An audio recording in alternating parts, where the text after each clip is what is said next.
Ao longo dos séculos, a Igreja se relacionou com distintos personagens muito poderosos. Nella storia del cristianesimo ci sono molte pagine oscure. Os profetas precisavam da parte política para que suas profecias se cumprissem. A Igreja teve um papel muito decisivo na repressão, perseguição, tortura, assassinato e morte de militantes católicos que a incomodavam. Se fossi Papa, non farei accordi con Hitler ou com Mussolini. Qual foi o papel da Santa Sé durante o Holocausto judeu? Se você não se converter, você morre. Teve um papel fundamental na fuga dos nazistas. Foi chamado de Papa de Hitler. Molti ebrei sono stati salvati, nascosti in Vaticano, nei conventi. Por que motivo a Igreja se envolveu num dos maiores escândalos econômicos da história? Dentro do mundo eclesiástico existem verdadeiros grupos mafiosos. Lo IOR era la cloaca della corruzione e della immoralità all'interno della città del Vaticano. A forma da cruz é a forma da espada. Jesus deixou muito claro que a espada não era o melhor jeito. Como evitar as relações perigosas?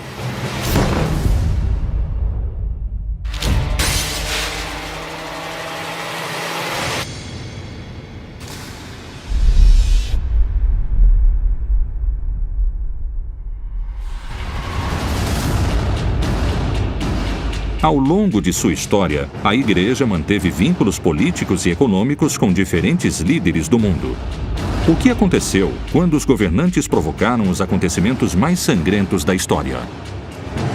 Nella storia del cristianesimo ci sono molte pagine oscure. Pensiamo al fenomeno dell'Inquisizione, pensiamo al fenomeno dell'antisemitismo, pensiamo alle guerre di religione.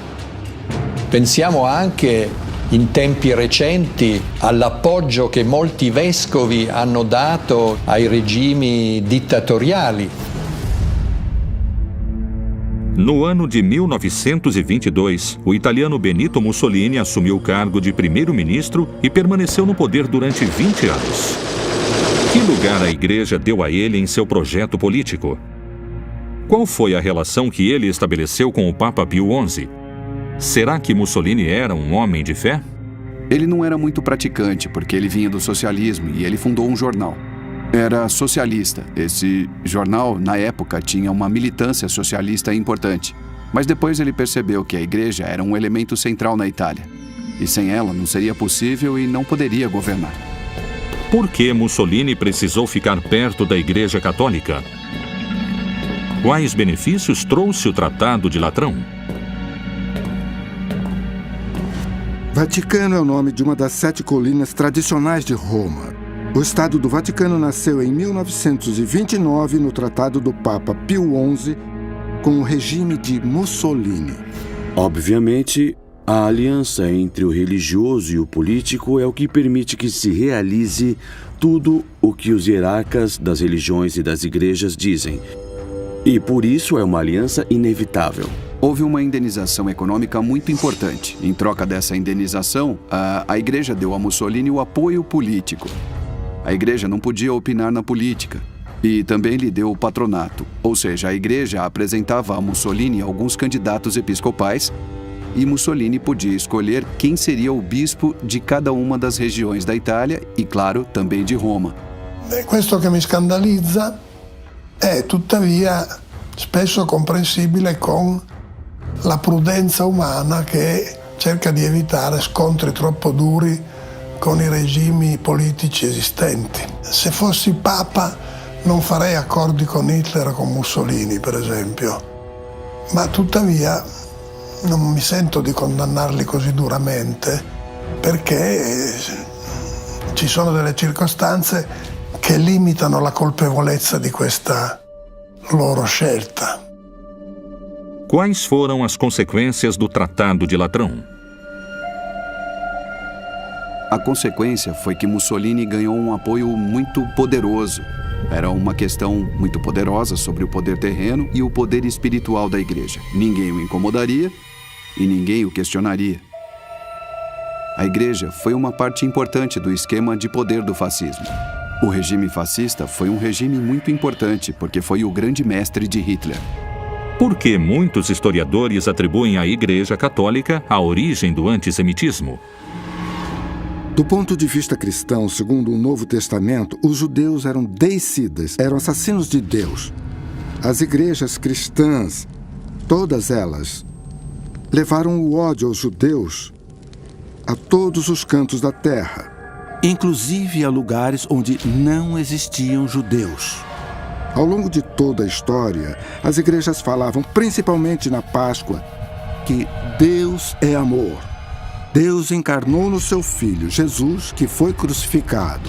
E também que os judeus mataram Jesus. Não é preciso ser psicólogo para entender que esse tipo de educação levará ao ódio aos judeus. Hitler era católico. Hitler foi acólito e coroinha. Hitler tentou entrar no seminário.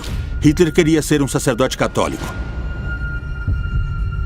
Qual foi o vínculo que Adolf Hitler teve com a religião católica e com as pessoas influentes da igreja? Hitler, do mesmo jeito que aconteceu com todos os poderosos, tinha bons vínculos com alguns católicos e tinha bons vínculos com algumas autoridades protestantes porque ele sabia o que lhe convinha. Mas sempre tem pessoas dispostas a fazer o pior, mesmo em nome da religião. No ano de 1939, morreu o Papa Pio XI e seu lugar foi ocupado por Pio XII. Qual foi o papel que a Igreja desempenhou durante o nazismo? Qual foi o papel de Pio XII durante o Holocausto? Eu acho que o Papa Pio XII foi um dos piores papas da história. Muitos duvidaram dele. Isso teve a ver com o apoio explícito e com a condescendência muito importante com os regimes fascistas e também nazistas. Será que Pio XII sabia o que acontecia nos campos de concentração nazistas?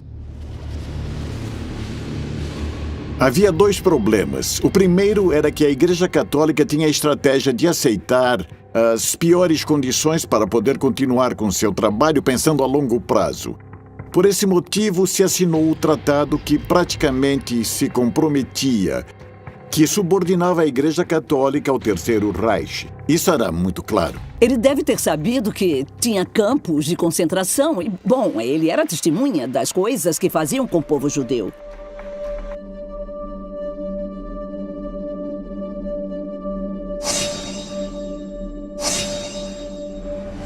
Essas coisas se justificavam dizendo que, se o vínculo com o regime nazista continuasse, isso criaria espaços para poder negociar e salvar e fazer certas coisas que eles não poderiam fazer sem esse apoio nazista se a igreja se colocasse contra. Segundo diferentes pesquisas, muitos hierarcas nazistas fugiram no pior momento. Será que a Santa Sé teve um papel nessa fuga?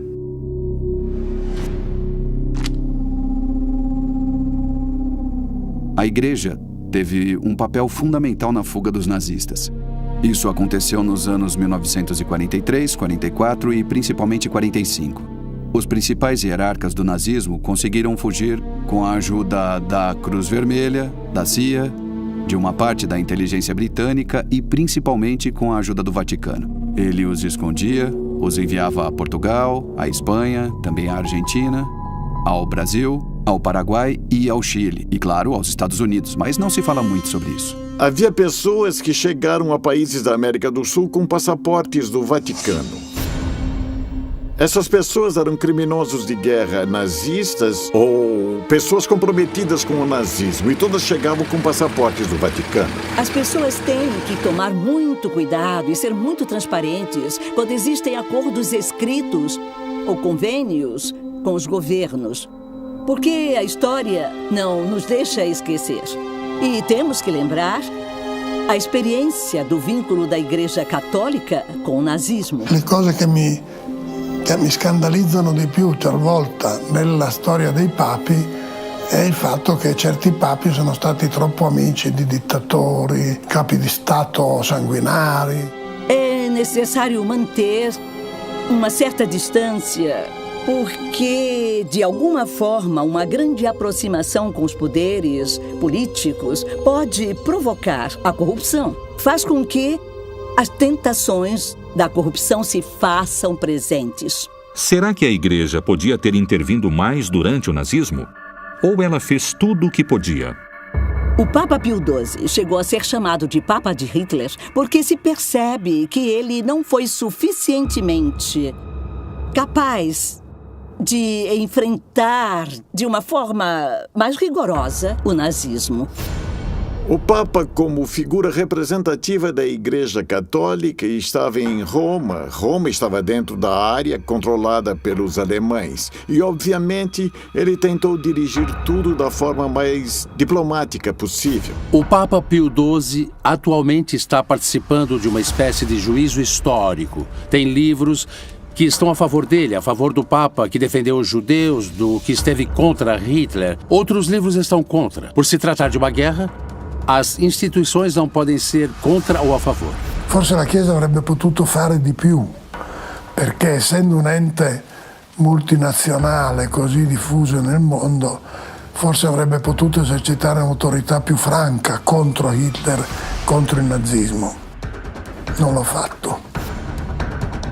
I compromessi che la Chiesa ha fatto con il nazismo, per esempio, anche col fascismo in Italia, sono spiegati, non giustificati ovviamente, ma spiegati com ragioni di prudenza. A realidade sempre é imperfeita e perturbadora.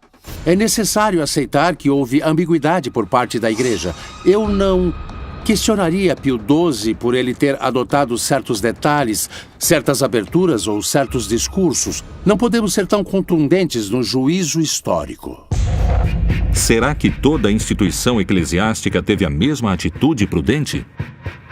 Para entender a Igreja Católica, temos que entender que uma coisa é o Papa e outra coisa são as igrejas particulares. Não podemos pensar na Igreja como uma coisa só. Para alguns historiadores, a Igreja utilizou o silêncio como uma estratégia, já que o fato de denunciar os acontecimentos poderia ter provocado maiores represálias.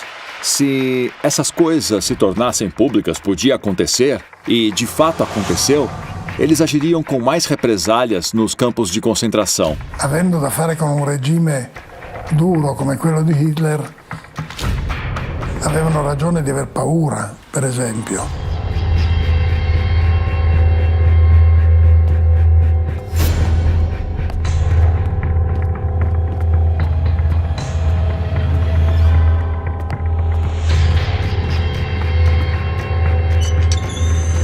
Existem versões de que muitos sacerdotes alertavam os judeus da chegada dos nazistas e os escondiam em passagens secretas para protegê-los.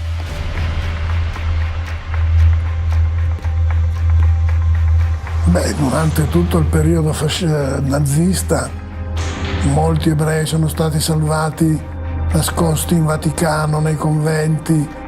É verdade que a Igreja poderia ter feito mais, mas eu acredito que não devemos colocar a Igreja em nenhum dos dois extremos. Será que existem fatos concretos que possam mostrar que a Igreja ajudou os perseguidos?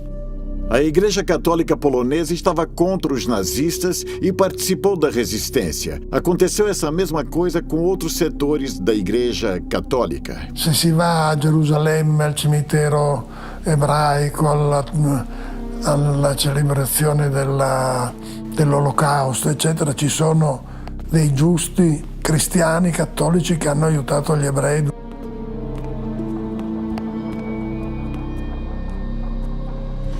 Eu sempre relembro o testemunho de Maximiliano Kolbe, o franciscano que morreu num campo de concentração.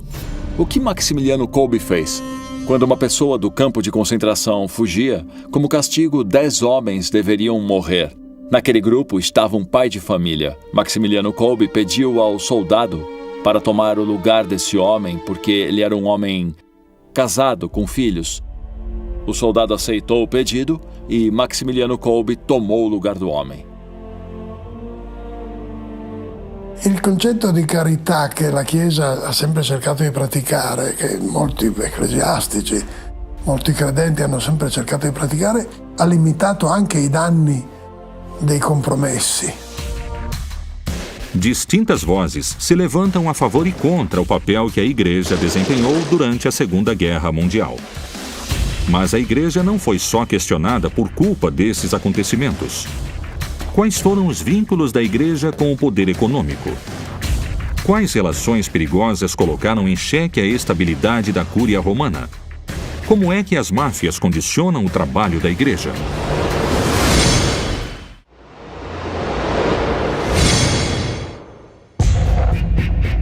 Quais foram os vínculos da igreja com o poder econômico?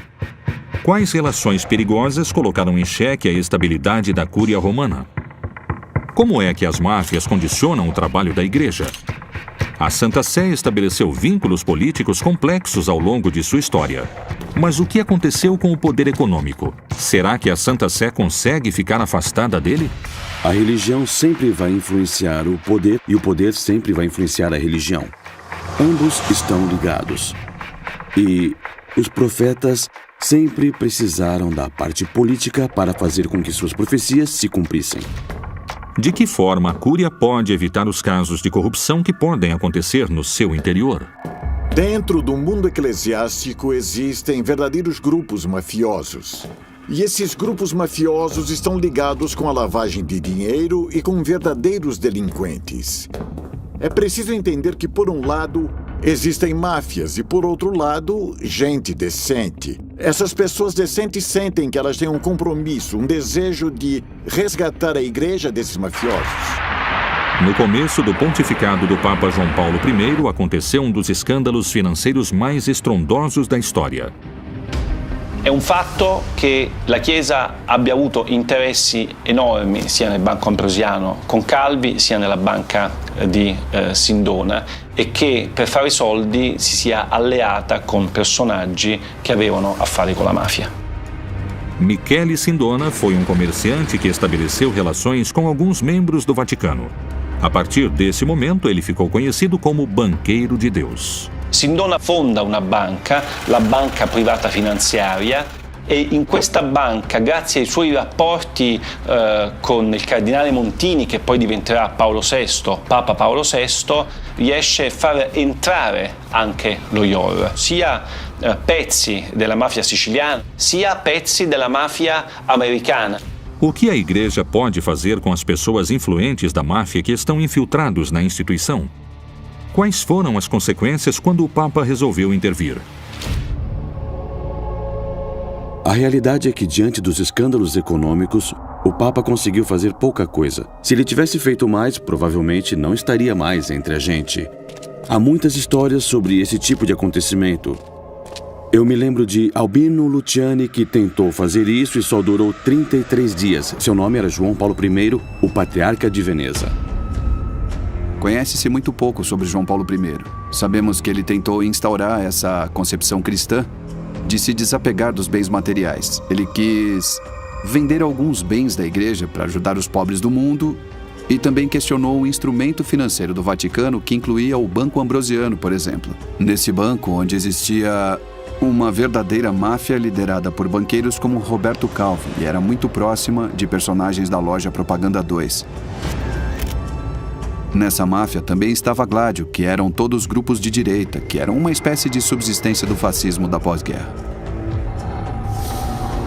Papa Luciani diceva che il primo provvedimento che avrebbe preso era quello di mettere ordine nello IOR. Io sono convinto che non glielo potevano permettere perché lo IOR era, come abbiamo visto a distanza di 37 anni, era la cloaca della corruzione e della immoralità all'interno della città del Vaticano. Paul Marcinkus foi o arcebispo encarregado do IOR, o Instituto para Obras de Religião. No final dos anos 60, ele fez negócios junto a Michele Sindona, ex-assessor de Paulo VI, e com Roberto Calvi, presidente do Banco Ambrosiano. Todos foram acusados de se envolver com paraísos fiscais e de ter uma relação muito próxima com a máfia. L'Istituto per le Opere di Religione è la banca del Vaticano che controlla soprattutto, sono 5-6 miliardi di euro di patrimonio finanziario, soprattutto i soldi dei clienti.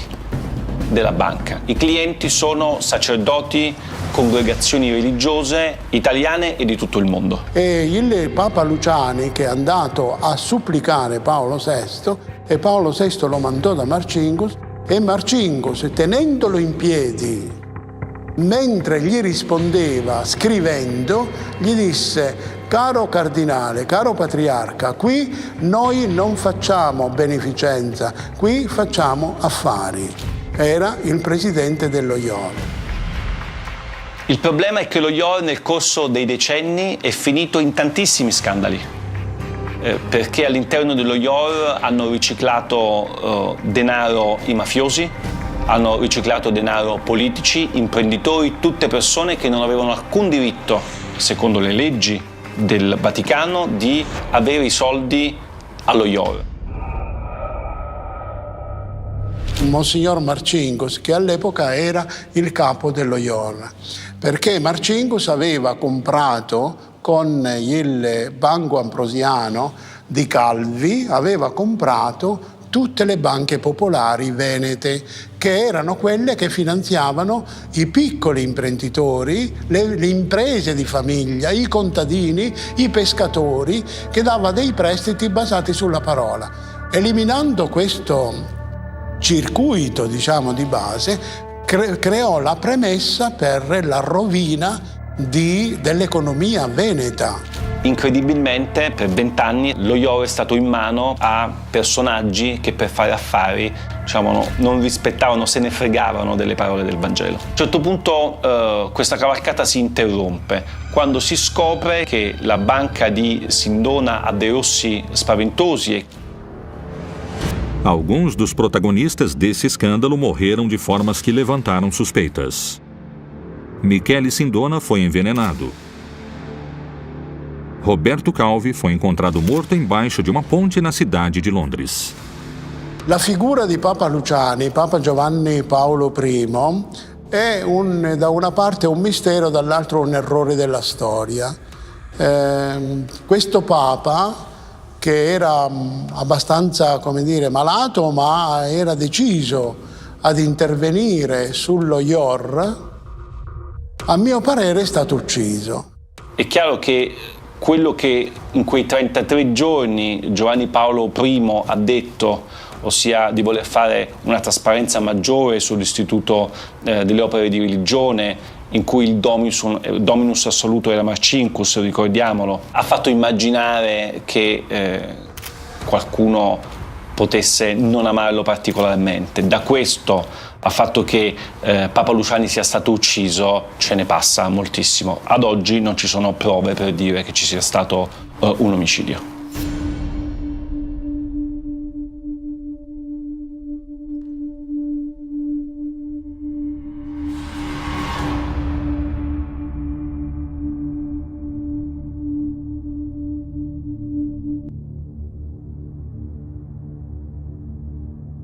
É claro que não temos provas. Nós nunca teremos provas. É muito provável que tenha se tratado de um assassinato por sua excessiva preocupação com a justiça. Isso é muito provável. Essas não foram as únicas mortes que existiram na história dessa instituição religiosa. Será que as cruzadas foram uma guerra em nome de Deus? Ou será que foram um enfrentamento de interesses políticos que durou quase 200 anos?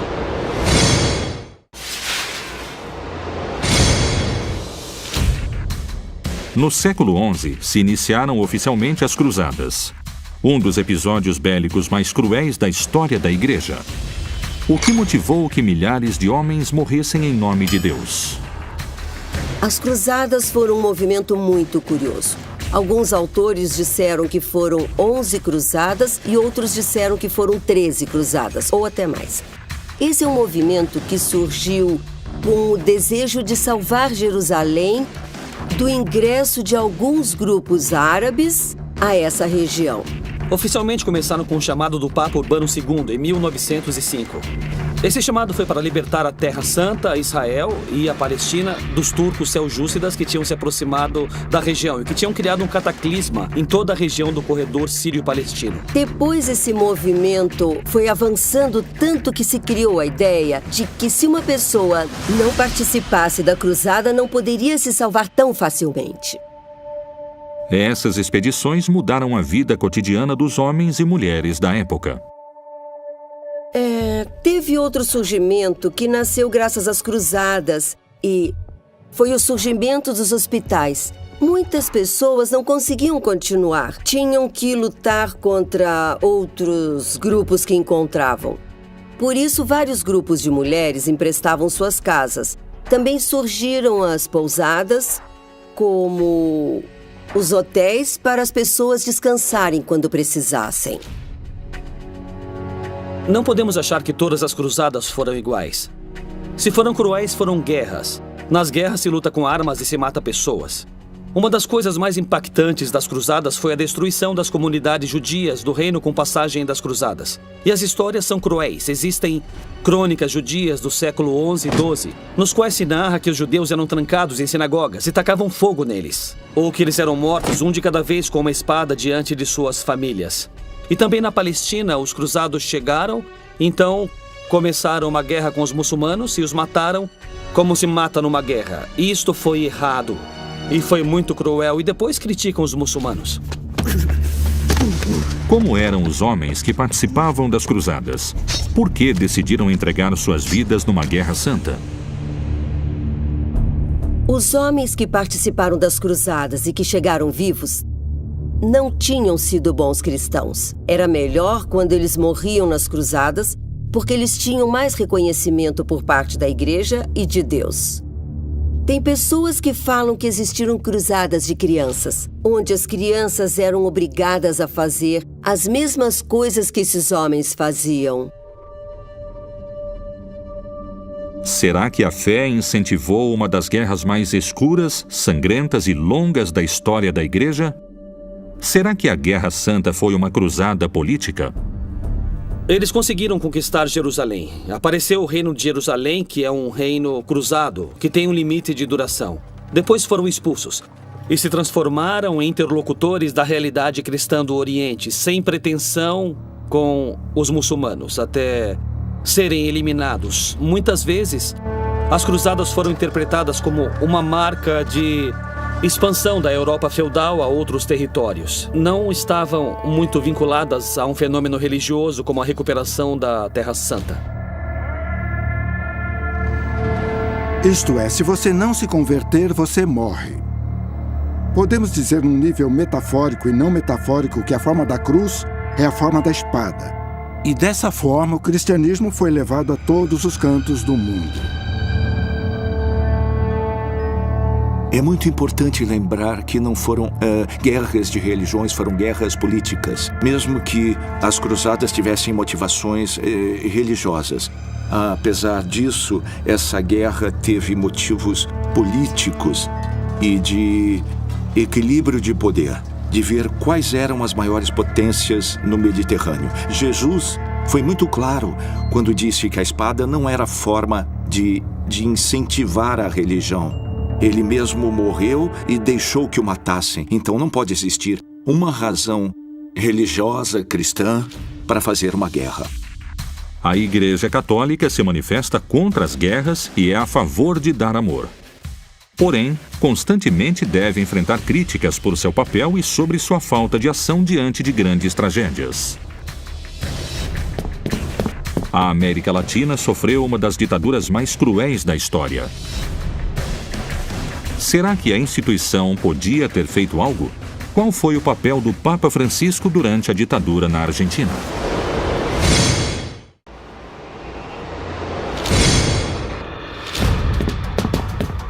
Nesse último século, a América Latina entrou num dos períodos mais obscuros de sua história. Como foi que a Igreja agiu diante dos acontecimentos violentos daquela época? Qual foi o papel de Jorge Bergoglio durante a ditadura argentina? É importante lembrar que o continente da América Latina é um terreno muito fértil para a alegria. mas também para as paixões. Esse continente já sofreu com a guerra, já sofreu com a fome, já sofreu ditaduras, já sofreu o golpe de um grande número de elites que são as principais proprietárias das terras. É um lugar onde existe muita injustiça social pela região. Na década dos anos 70, surgiu a Bíblia Latino-Americana. É uma interpretação latino-americana muito revolucionária, muito progressista do texto bíblico. Basicamente, o Novo Testamento e as cartas falam que o cristão tem que se comprometer completamente de todas as formas. E isto, evidentemente, inclui a luta armada. E é para mudar a realidade. E durante muito tempo, essa Bíblia foi proibida pelas ditaduras latino-americanas, especialmente pela Argentina. Qual foi o lugar que a Igreja Católica ocupou diante dos acontecimentos vividos na Argentina? Qual foi seu papel diante do desaparecimento de pessoas? Será que a instituição fazia parte do Estado? Temos que lembrar que em alguns países como a Argentina, a igreja não é algo anexado ao Estado, é parte do Estado. O artigo 2 da nossa Constituição diz o seguinte: o Estado argentino apoia o culto católico. A palavra apoiar é polissêmica, tem vários significados. Isso quer dizer que a Argentina adota o catolicismo como religião oficial e que apoia economicamente essa religião. E por isso ela faz parte do Estado. Por isso as ações do Estado são apoiadas pela igreja e promovidas pela igreja. Então por isso a igreja teve um papel muito decisivo na repressão, perseguição, tortura, assassinato e morte de militantes católicos que a incomodavam.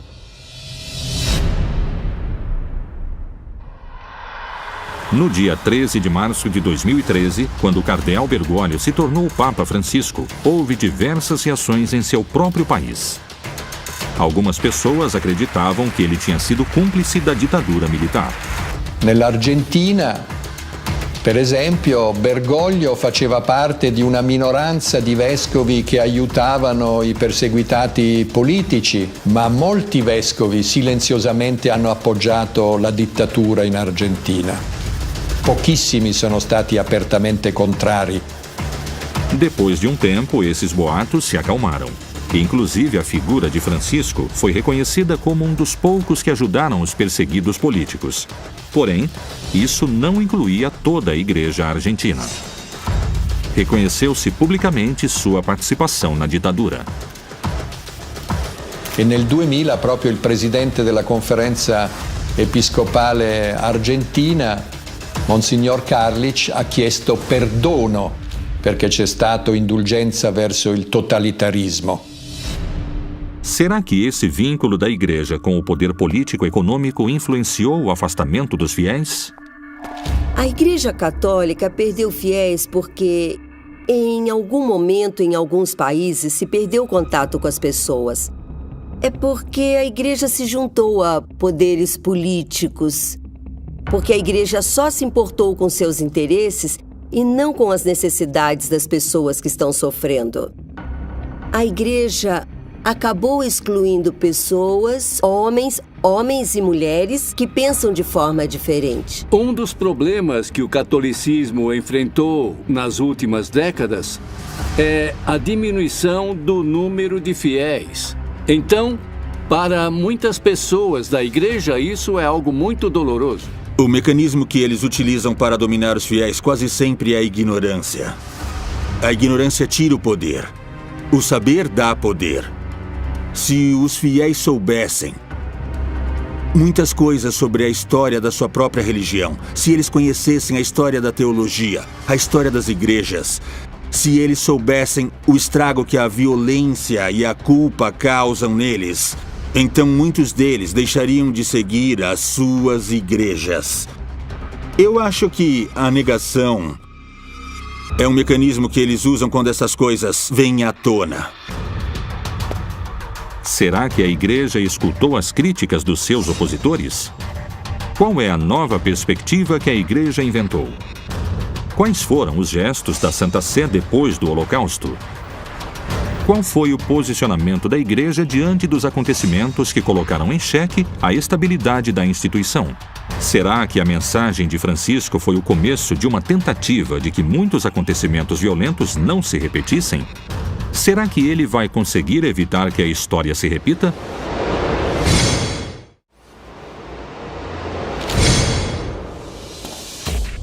A Igreja Católica foi acusada de manter relações obscuras com o fascismo, com o nazismo e com as ditaduras militares do mundo todo. Mas, da mesma forma, foi defendida e reconhecida pelos atos de homens e mulheres de fé que deram sua vida pelo próximo e que criaram mudanças na instituição. Depois do extermínio sistemático de 6 milhões de judeus durante a Segunda Guerra Mundial, alguns sacerdotes católicos da Igreja Católica Holandesa tentaram mudar o catecismo, porque no catecismo se falava que os judeus tinham matado Jesus. Sobre a morte de Jesus e sobre os autores da sua morte, a igreja foi muito clara e já esclareceu esse assunto com o passar dos anos. Não pode-se jogar a culpa a toda uma comunidade ou uma coletividade. Foram pessoas históricas num contexto histórico. João 23, no seu pontificado, que durou poucos anos, convocou um concílio que aconteceu entre os anos de 1962 e 65. Ele morreu antes do concílio terminar, não viu o final dele. Mas o objetivo do concílio foi o ajornamento da igreja. O que é isto? Significa ter uma nova perspectiva, uma nova leitura do papel da igreja. Claro que muitas igrejas católicas se opuseram às mudanças porque não aceitavam que os judeus não tivessem assassinado Jesus. Bom, também existe uma relação importante diante da questão judia, onde se tira dos judeus esse peso histórico que tiveram que carregar, o peso dos assassinos de Cristo, esse peso que trouxe perseguições, trouxe o Holocausto. Já não se culpava a comunidade judia e eu repito, o Papa João Paulo II foi o primeiro a entrar na sinagoga de Roma. Essa comunidade que ele chamou de irmãos mais velhos na fé. Mas não se esquece o contexto histórico de uma morte que foi histórica e que teve responsáveis históricos. Será que a igreja reconheceu seus erros históricos? Será que pediu perdão? Eu acredito que a Igreja Católica Apostólica Romana deve questionar muito todo o comportamento no decorrer da história da Igreja Católica. Quem começou a fazer isso foi o importantíssimo Papa João Paulo II. Eu entendo que o diálogo entre o mundo cristão e o mundo judeu começou com João Paulo II. Esse diálogo sobre entender que todos os seres humanos são isso, são seres humanos. O Vaticano tem histórias muito obscuras, com honrosas exceções. Essas exceções são o João 23, o Paulo VI, o interessantíssimo João Paulo I e também o João Paulo II. Mas principalmente Francisco. Estamos falando de 4 pessoas ou 5 pessoas num período de milhares de anos.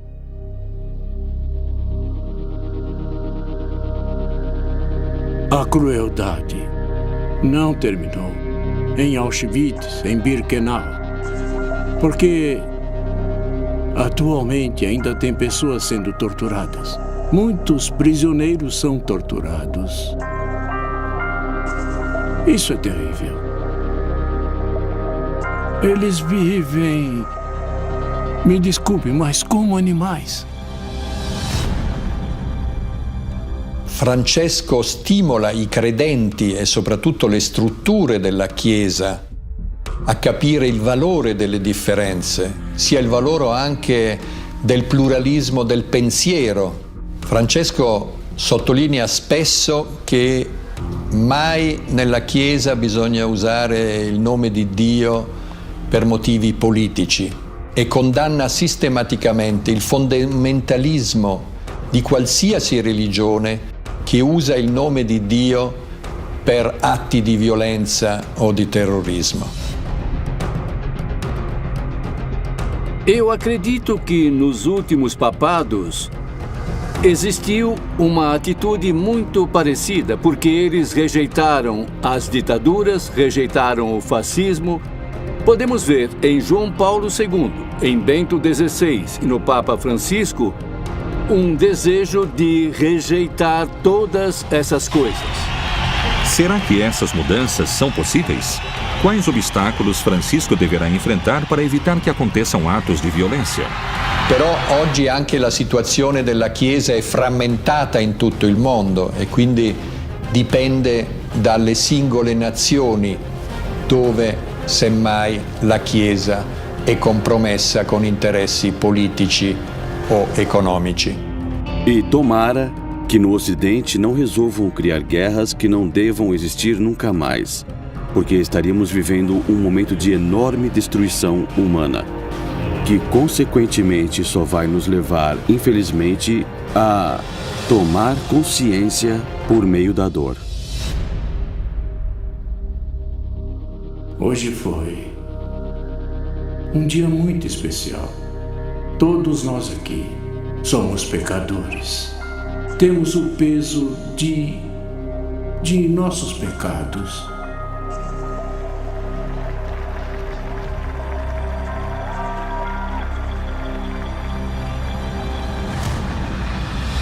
Qual será o lugar que a Igreja ocupará no futuro? Será que vai se vincular com os poderes políticos e econômicos mundiais? Como será que a Igreja vai intervir nos acontecimentos históricos que estão se aproximando? Qual será seu posicionamento diante das decisões dos líderes do mundo? Como poderá evitar criar vínculos que podem se transformar em relações perigosas?